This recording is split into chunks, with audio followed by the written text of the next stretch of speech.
അങ്ങനെ നമ്മുടെ കോളേജിലെ മാനേജർ രോഹിതിനെ തിരിച്ചെടുക്കാമെന്ന് പറയുമ്പോൾ നമ്മുടെ അലീനയ്ക്കാണെങ്കിൽ വല്ലാത്ത സന്തോഷമാവുന്നുണ്ട്. അവൾക്ക് താങ്ങാൻ പറ്റണില്ല സന്തോഷം കൊണ്ട്. എന്തായാലും അവൾ ഒരുപാട് നന്ദിയൊക്കെ പറഞ്ഞിട്ട് ഇറങ്ങുന്നുണ്ട്. പിന്നെ കാണിക്കണം നമ്മുടെ വൈജ വീട് വിട്ട് ഇറങ്ങാൻ പോവാണ്. ആ സമയത്ത് നമ്മുടെ ബബിത പറയുന്നുണ്ട്, അമ്മ ഇവിടുന്ന് പോയാൽ എങ്ങനെയാണ് ശരിയാവുക? ആ സമയത്ത് നമ്മുടെ വൈജ പറയുന്നുണ്ട്, ഞാൻ ഇവിടെ ഇല്ലെങ്കിൽ ഒരു കുഴപ്പമില്ല, ഞാൻ ഇവിടെ ഒരു അധികപ്പറ്റാണ്. അവൾ ഈ കുടുംബത്തിൽ കാലെടുത്ത് വെച്ചേ മുതലേ ഈ മനസമാധാനം എന്താണെന്ന് ഞാൻ അറിഞ്ഞിട്ടില്ല. എല്ലാ മനസമാധാനവും പോയി കിട്ടി. അതുകൊണ്ട് ഞാൻ എന്തായാലും ഇവിടുന്ന് പോകാൻ തീരുമാനിച്ചു എന്ന് പറഞ്ഞിട്ട് ഇറങ്ങി പോകാൻ നോക്കുന്നുണ്ട്. ആ സമയത്ത് നമ്മുടെ ബബിത പറയുന്നുണ്ട്, അമ്മ ഇവിടുന്ന് പോരുതെന്നൊക്കെ പറഞ്ഞിട്ട് ഒരുപാട് അപേക്ഷിക്കുന്നുണ്ട്.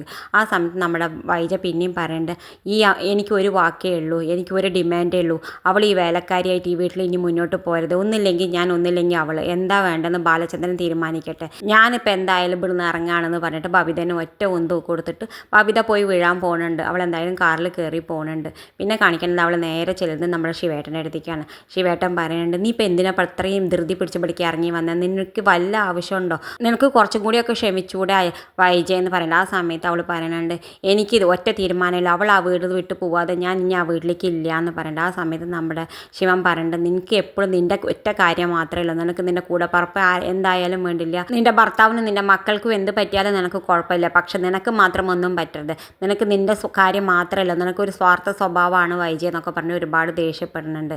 എന്തായാലും വൈജ പറയുന്നത്, ഏട്ടൻ എന്ത് പറഞ്ഞാലും ശരി, ഞാൻ അവൾ ആ വീട്ടിൽ നിന്ന് ഇറങ്ങിയാതെ ഞാൻ പോവില്ല എന്ന് ഒറ്റ വാശിയിൽ പിടിച്ച് നിൽക്കുന്നുണ്ട്. പിന്നെ കാണിക്കണം നമ്മുടെ അലീന കോളേജ് വിട്ടിട്ട് വരുന്നുണ്ട്. ആ സമയത്ത് നമ്മുടെ ബബിത പറയുന്നുണ്ട്, ഇങ്ങനെ അമ്മ ഇറങ്ങിപ്പോയ വിവരമൊക്കെ പറയുന്നുണ്ട്. ഇതൊക്കെ കേൾക്കുമ്പോൾ നമ്മുടെ അലീനയ്ക്കാണെങ്കിൽ വല്ലാതെ വിഷമമുണ്ട്. ഇത് കാണിച്ചുകൊണ്ടാണ് ഇന്നത്തെ പ്രൊമോ അവസാനിക്കേണ്ടത്. ഇതുപോലെ പ്രൊമോ വിശേഷങ്ങൾ നിങ്ങളുടെ മുന്നിൽ എളുപ്പത്തിലെത്താൻ ഈ ചാനലൊന്ന് സബ്സ്ക്രൈബ് ചെയ്യാൻ മറക്കരുത്.